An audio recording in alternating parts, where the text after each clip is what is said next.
Hi friends, welcome to tech travel Telugu. Friends, ఇక్కడ మీరు చూస్తున్న వెహికల్ వచ్చేప్పటికి 2025 Royal Enfield Classic 650 top and chrome finishing variant అనమాట.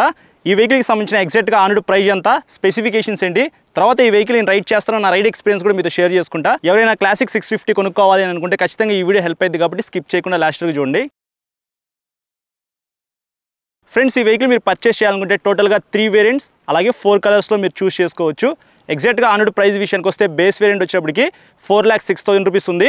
ఇది టాప్ అండ్ క్రోమ్ కలర్ కదా, ఇది 4,22,000 రూపీస్లో మీరు పర్చేస్ చేయొచ్చు. మీ దగ్గర ఉన్న బడ్జెట్ ప్రకారంగా మీకు నచ్చిన కలర్ అయితే ఒకటి పర్చేస్ చేయండి. ఇంకా ఈఎంఐలో కొనుక్కోవాలనుకుంటే డౌన్ పేమెంట్ వచ్చేప్పటికి 1,50,000 రూపీస్ నుంచి మీరు ఎంతైనా పే చేసుకోవచ్చు. ఇంజన్ విషయానికి వస్తే 8 valves parallel twin 648cc BS 6.2 air oil cooled engine అయితే ఇచ్చారు. 47 PS పవర్, 52 Nm టార్క్ అయితే ఈ ఇంజన్ జనరేట్ చేసిద్ది. పెర్ఫార్మెన్స్ అయితే చాలా బాగుంది. ఆల్రెడీ నేను రైడ్ చేశాను, ఒకసారి గోప్రో వ్యూలో మాట్లాడతాను. ఇంకా ట్రాన్స్మిషన్ విషయానికి వస్తే 6 స్పీడ్ మాన్యువల్ ట్రాన్స్మిషన్ ఇచ్చారు. మీకు క్లాసిక్ 350లో 5 స్పీడ్ మాన్యువల్ ట్రాన్స్మిషన్ ఉంటుంది కదా, ఇందులో ఒక గేర్ అనేది ఎక్స్ట్రా యాడ్ చేశారనమాట. హై అండ్ పెర్ఫార్మెన్స్ బాగుండడానికి. వైబ్రేషన్స్ ఉన్నాయా లేదా అనేది నేను తర్వాత గోప్రో వ్యూలోనే మాట్లాడతాను. ఇంకా ఇక్కడ మీరు చూసుకోవచ్చు, ఓపెన్ చైన్ అయితే ఇచ్చారు. ఎవ్రీ 500 కిలోమీటర్స్కి మీరు అయితే చైన్ క్లీన్ చేసుకోవాలి, లేకపోతే త్వరగా చైన్ పాడైపోయే అవకాశం అయితే ఉంది. ఇంకా బ్రేక్స్ విషయానికి వస్తే ఫ్రంట్ మీకు 320mm పెద్ద డిస్క్ బ్రేక్ అయితే ఇచ్చారు. ఫ్రంట్ ABS అయితే ఉంది. బ్యాక్ సైడ్ మాత్రం 300mm పెద్ద డిస్క్ బ్రేక్ ఇచ్చారు. జనరల్గా నాకు తెలిసినంత వరకు బ్యాక్ సైడ్ ఇంత పెద్ద డిస్క్ బ్రేక్ 650లోనే ఉండడం అనమాట. క్లాసిక్ 650లో బ్యాక్ సైడ్ కూడా మీకు ABS అయితే ఉంది. బ్రేక్స్ చాలా బాగా పెర్ఫామ్ చేస్తూ ఉన్నాయి. ఇంకా సస్పెన్షన్ విషయానికి వస్తే ఫ్రంట్ మీకు టెలిస్కోపిక్ సస్పెన్షన్తో లభిస్తూ ఉంది, 120mm ట్రావెల్తో అనమాట.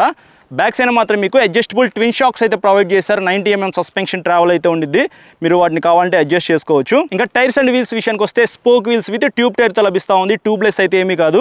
ఫ్రంట్స్ అయినా మీకు స్పోక్ వీల్ అయితే చూస్తానికి ఇలా ఉండిద్ది. ఫ్రంట్ టైర్ విషయానికి వస్తే 100/90 ఇంచ్ టైర్ అయితే ఇచ్చారు.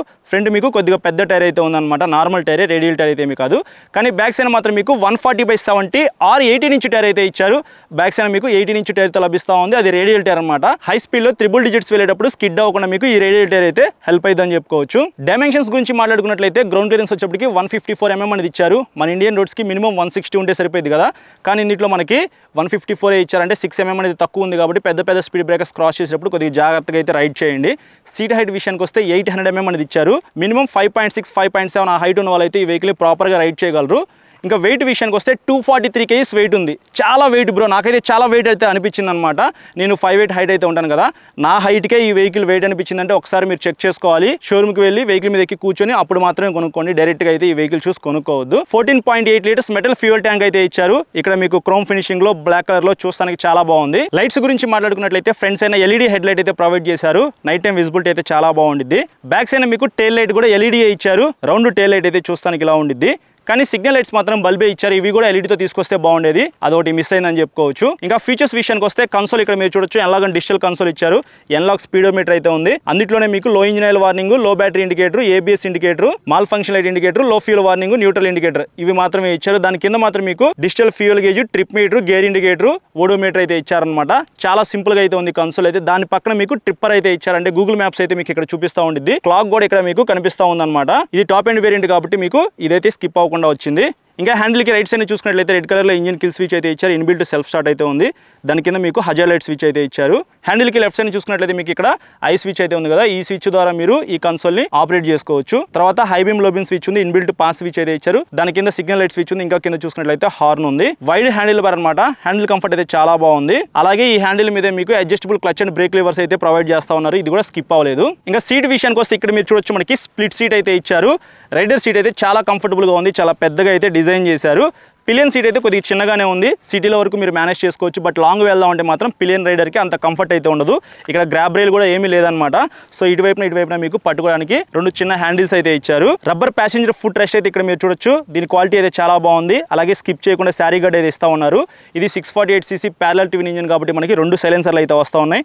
క్రోమ్ ఫినిషింగ్ లో ఇది కూడా చూస్తానికి చాలా బాగుంది. అలాగే ఒక మంచి విషయం ఏంటంటే ఈ వెహికల్ లో స్లిప్పర్ క్లచ్ కూడా ఇచ్చారు. సో హై అండ్ స్పీడ్ వెళ్ళేటప్పుడు మాత్రం మీకు ఖచ్చితంగా స్లిప్పర్ క్లచ్ అయితే చాలా బాగా ఉపయోగపడుతుంది అనమాట. ఇంకా టాప్ స్పీడ్ విషయానికి వస్తే ఈజీగా 150 కిలోమీటర్స్ పైనే వెళ్ళగలదు. మైలేజ్ విషయానికి వస్తే ఇంత వెయిట్ ఉంది కాబట్టి మీకు అంత మైలేజ్ అయితే రాదు బ్రో. 15 to 20 కిలోమీటర్స్ మధ్యలో మీరు మైలేజ్ అయితే ఎక్స్పెక్ట్ చేసి ఈ వెహికల్ అయితే పర్చేస్ చేయొచ్చు. ఎవరైనా ఈ వెహికల్ వాడుతున్న వాళ్ళు ఉంటే మాత్రం ఖచ్చితంగా కింద కామెంట్స్ చేయండి మైలేజ్ ఎంత వస్తుంది ఏందనేది. సో ఇది ఓవరాల్గా ఈ వెహికల్కి సంబంధించిన స్పెసిఫికేషన్స్ అయితే. ఇప్పుడు ఈ వెహికల్ని రైడ్ చేద్దాం, నా రైడ్ ఎక్స్పీరియన్స్ మీతో షేర్ చేసుకుంటా.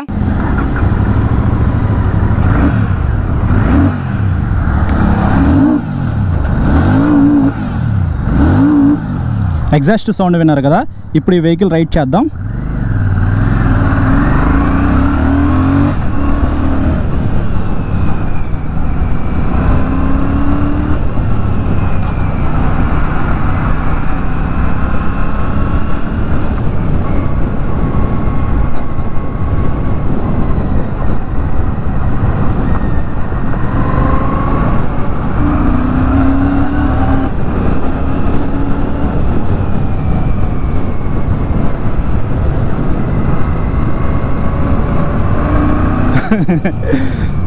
పెర్ఫార్మెన్స్ బాగుంది ఇంజన్ది.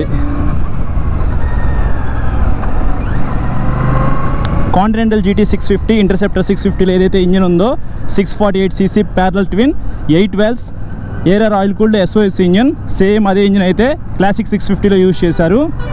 47 PS పవర్, 52 Nm టార్క్ అయితే ఇంజన్ జనరేట్ చేసింది. ఒకసారి ఇంజన్ పుల్ చూడొచ్చు.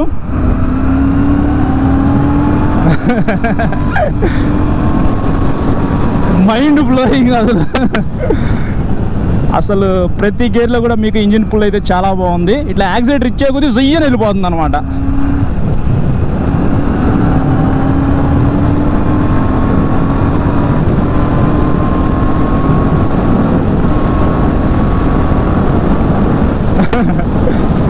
ఓకే, కొద్దిసేపు ఈ వెహికల్ గురించి మాట్లాడుకుందాము.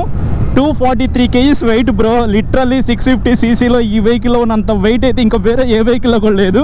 నాకైతే వెయిట్ అనిపించింది, చాలా వెయిట్ అయితే ఉంది. మీరు వెహికల్ మీద ఎక్కి కూర్చొని స్టాండ్ తీసిన వెంటనే ఖచ్చితంగా మీకు వెయిట్ అయితే అనిపించింది అనమాట. 5.7 కన్నా హైట్ ఎక్కువ ఉన్న వాళ్ళే ఈ వెహికల్ని ప్రాపర్గా రైడ్ చేయగలరు, అంత వెయిట్ అయితే ఉంది. 800 mm సీట్ హైట్ అనమాట. అదొకసారి మీరు షోరూమ్కి వెళ్ళి చెక్ చేసుకోండి. తర్వాత మీకు 154 mm గ్రౌండ్ క్లియరెన్స్ అనమాట. స్పీడ్ బ్రేకర్స్ దగ్గర జాగ్రత్తగా చూసుకొని మీరు రైడ్ చేయాలి. మన ఇండియన్ రోడ్స్కి మినిమం 160 ఉంటే సరిపోయింది కదా. సో ఇక్కడ ఒక చిన్న స్పీడ్ బ్రేకర్ అయితే వస్తుంది, అదొకసారి మీకు చూపిస్తాను. బ్రేక్స్ అయితే literally too good. Back side మీకు 300 mm డిస్క్ బ్రేక్ అయితే ఇచ్చారు. అసలు ఫ్రంట్ బ్రేక్ అవసరం లేదు నాకు తెలిసినంత వరకు. ఓకే, స్పీడ్ బ్రేకర్స్ దగ్గర ఇంజన్ దగ్గర ఏం తగలలేదు. స్లోగా వెళ్తే మనము వేరే ఏ మోటార్ సైకిల్లో చూసుకున్నా సరే ఫ్రంట్ 300 mm డిస్క్ బ్రేక్ ఇస్తారు కదా. ఈ వెహికల్లో back side 300 mm disc brake ఇచ్చారు, ఫ్రంట్ 320 mm డిస్క్ బ్రేక్ అనమాట.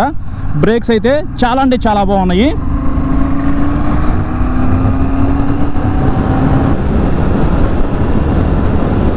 ఇక్కడ మీరు చూడొచ్చు, అసలు బ్యాక్ సైడ్ బ్రేక్ అదిరిపోయింది.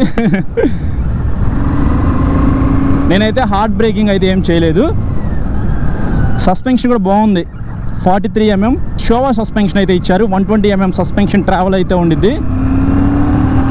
బ్యాక్ సైడ్ మాత్రం మీకు 90 mm ట్రావెల్తో ట్విన్ షాక్స్ అయితే ఇచ్చారు. వాటిని మీరు కావాలంటే అడ్జస్ట్ చేసుకోవచ్చు.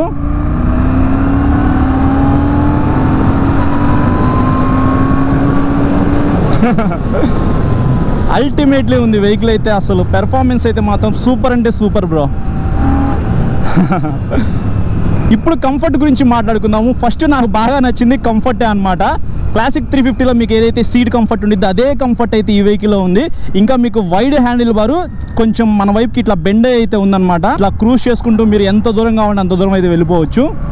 మొత్తం మీకు క్రోమ్ ఫినిషింగ్ అయితే ఇచ్చారు. హ్యాండిల్ దగ్గర క్రోమ్ ఫినిషింగ్ అయితే ఉంది. అలాగే మీకు ఇక్కడ సేఫ్టీ రాడ్, ఫ్యూయల్ ట్యాంకు మొత్తం మీకు క్రోమ్ ఫినిషింగ్ అనమాట. నాకైతే చాలా బాగా నచ్చింది. ఇంకా టైర్స్ గ్రిప్ ఎలా ఉంది అనే దాని గురించి మాట్లాడుకున్నట్లయితే మీకు అంత వైడ్ టైర్స్ అయితే ఏమీ కాదు. అలాగే ఇంత వెయిట్ ఉన్న వెహికల్ని హైవే మీద ఎక్కువ స్పీడ్ అయితే మనము తీసుకుని వెళ్ళలేమన్నమాట. 100, 120 మ్యాక్సిమం 140 దాకా మీరు క్రూజ్ చేసుకోవచ్చు బ్రో. ఎందుకంటే 648cc ఇంజన్ కాబట్టి ఈజీగా 140 అయితే రీచ్ అయ్యిద్ది. 140 పైనే వెళ్ళిద్ది బ్రో. నేనైతే అంత స్పీడ్ వెళ్ళమని చెప్పను, వెయిట్ ఎక్కువ ఉంది కదా. పొరపాటున ఏమన్నా స్కిడ్ అయినా కానీ కంట్రోల్ తప్పినా సరే మనం ఈ వెహికల్ని అసలు కంట్రోల్ చేయలేము.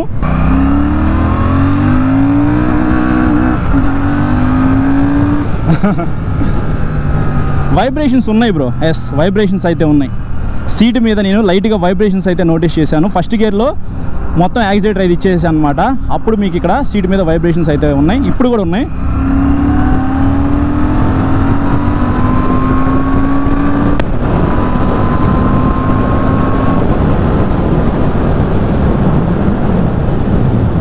ఇంజిన్ అయితే చాలా స్మూత్గా ఉంది, కానీ వైబ్రేషన్స్ అయితే ఉన్నాయి.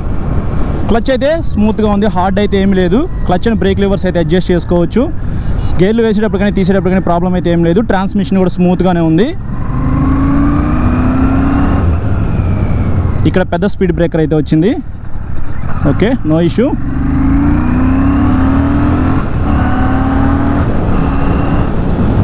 ఇంకా కన్సోల్ విజిబిలిటీ విషయానికి వస్తే ఇది ఎన్లాగ్ అండ్ డిజిటల్ కన్సోల్ అనమాట. ఎన్లాగ్ స్పీడోమీటర్ అయితే ఉంది, అది కన్సోల్ విజిబిలిటీ బాగుంది. డిజిటల్ మీటర్ అయితే ఉంది. ఇక్కడ మీకు ట్రిప్పర్ అయితే ఇచ్చారు. గూగుల్ మ్యాప్స్ అయితే ఇక్కడ చూపిస్తూ ఉండిద్ది అనమాట. టైం చూపిస్తూ ఉంది కదా, ఈ టైం అయితే డే టైం విజిబిలిటీ అంతేమీ లేదనమాట. మీకు అంత క్లియర్ విజిబిలిటీ అయితే ఇందులో లేదు, కానీ ఇదైతే బాగానే కనిపిస్తూ ఉంది. గేర్ ఇండికేటర్ అయితే ఉంది, ఫ్యూయల్ గేజు, ట్రిప్ మీటర్స్ అయితే ఉన్నాయి, అలాగే ఓడోమీటర్ కూడా ఉంది. సో ఇది friends 2025 Royal Enfield Classic 650 chrome వేరియంట్కి సంబంధించిన నా రైడ్ ఎక్స్పీరియన్స్ అయితే. ఫ్రెండ్స్ చూసారు కదా ప్రైజ్ అండ్ స్పెసిఫికేషన్స్, అలాగే నా రైడ్ ఎక్స్పీరియన్స్. ఇప్పుడు కొద్దిసేపు వెహికల్ గురించి మాట్లాడుకుందాము. ఈ వెహికల్ స్కిప్ చేయకుండా సెంటర్ స్టాండ్ అయితే తీసుకొచ్చారనమాట. 243 kgs వెయిట్ ఉంది కాబట్టి నేను సెంటర్ స్టాండ్ వేయలేకపోయాను అనమాట. అందుకే ఇట్లా సైడ్ స్టాండ్ వేసి మీకు వెహికల్ గురించి ఎక్స్ప్లెయిన్ చేస్తున్నాను. ఫ్యూయల్ ట్యాంక్ అయితే కొద్దిగా పెద్దగా ఉంది. ఇక్కడ క్లాసిక్ 650 ట్విన్ అని చెప్పేసి మెన్షన్ చేశారు. వైడ్ హ్యాండిల్ బారు, హ్యాండిల్ కంఫర్ట్ అయితే చాలా బాగుంది, సీట్ కంఫర్ట్ బాగుంది. ఇంజిన్ పెర్ఫార్మెన్స్ అయితే నెక్స్ట్ లెవెల్ అని చెప్పుకోవచ్చు. ప్రతి గేర్లో కూడా మీకు ఇంజిన్ పుల్ అయితే బాగుంది, కానీ వైబ్రేషన్స్ అయితే లైట్గా ఉన్నాయి. నేను రైడ్ చేసినప్పుడు వైబ్రేషన్స్ అయితే నోటీస్ చేశాను. ఒకసారి మీకు దగ్గరలో ఉన్న షోరూమ్కి వెళ్ళి ఫస్ట్ ఈ వెహికల్ని టెస్ట్ రైడ్ చేయండి. దాన్ని బట్టి మీకే అర్థమైపోయింది వెహికల్ పెర్ఫార్మెన్స్ ఎలా ఉంది, బరువు ఎలా ఉంది ఏంటి అనేది. ఈ వీడియో నచ్చితే మాత్రం లైక్ చేసి మీ ఫ్రెండ్స్ అందరికీ షేర్ చేయండి. మీకు ఏమైనా డౌట్స్ ఉంటే మాత్రం ఇన్స్టాగ్రామ్లో ఫాలో అవ్వండి. ఫాలో అయిన తర్వాత మెసేజ్ చేయండి. నేను మెసేజ్ చూస్తే మీకు ఖచ్చితంగా రిప్లై ఇస్తాను. చాలా మంది సబ్స్క్రైబ్ చేయకుండా చూస్తున్నారు. సబ్స్క్రైబ్ చేసుకుని పక్కన బెల్ ఐకాన్ క్లిక్ చేసి పెట్టుకోండి. నేను వీడియో పెట్టిన వెంటనే మీకు నోటిఫికేషన్ వస్తుంది. Thank you.